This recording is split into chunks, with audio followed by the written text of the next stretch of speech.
Интересные факты. Консервная банка и ее история.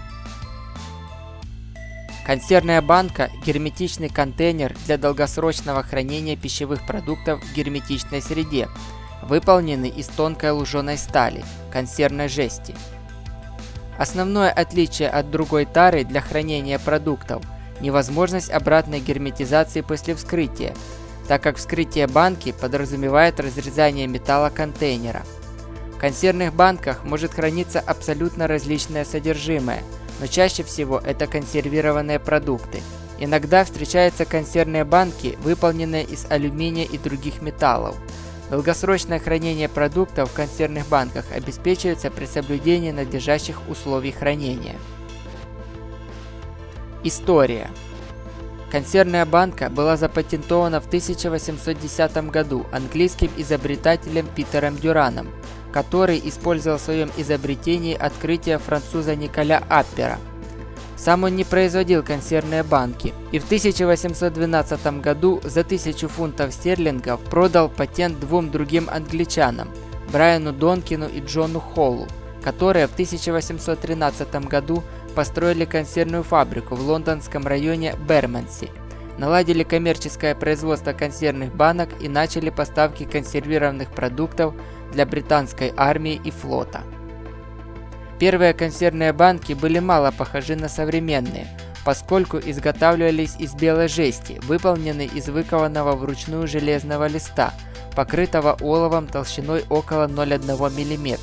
Их корпуса весили около полукилограмма и изготавливались из прямоугольных листов металла и спаивались вручную на внутренней стороне банки. Дно банки также припаивалось к корпусу. Крышка припаивалась к банке только после того, как в банку закладывалась твердая пища, например, мясо. Если же в банке должно было быть жидкое содержимое, то банка спаивалась полностью, за исключением небольшого отверстия на крышке банки, через которое заливалась жидкость, после чего отверстие также запаивалось. Первые банки были достаточно дорогими, так как умелый ремесленник мог изготовить только 5 или 6 банок в час. Ранее при производстве консервных банок применялся свинец, который содержался в припое швов, что приводило к медленному отравлению этим металлом.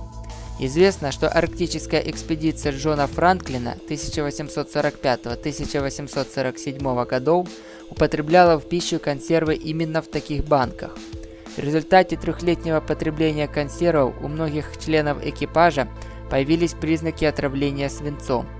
Кроме того, зимой 1872-73 годов на Шпицбергене умерло 17 вынужденно зимовавших там охотников на тюленей. Так называемая трагедия в шведском доме. Исследования их останков, проведенные в 2008 году, показали, что с высокой вероятностью их погубило отравление свинцом, содержащимся в консервных банках с пищей. Успехи металлургии во второй половине XIX века, начавшиеся с изобретений Генри Бессемера, способствовали получению низкоуглеродистой стали и оказали большую услугу производителям банок. Из этой стали начали вырабатывать более тонкую жесть, которая дала большую точность размерам изготавливаемых банок, а также облегчила работу жестянщиков и механизировала их труд. Вскрытие банок также облегчилось. Однако, использование более тонкой жести при производстве банок привело к неожиданной проблеме. В связи с высоким давлением внутри банки при термообработке консервируемых продуктов, донья и крышки, концы по профессиональной терминологии, банок стали раздуваться. Проблему помогло решить нанесение концентрических рельефных окружностей, которые возвращали концам банки первоначальное положение после остывания банки. Эти окружности находятся и на концах современных консервных банок. Применение тонкой жести позволило отказаться от сварки при закреплении доньев и крышек. В конце 1880-х годов был придуман шов для крепления концов, названный двойным закаточным швом, и появилось оборудование для закатывания банок таким швом.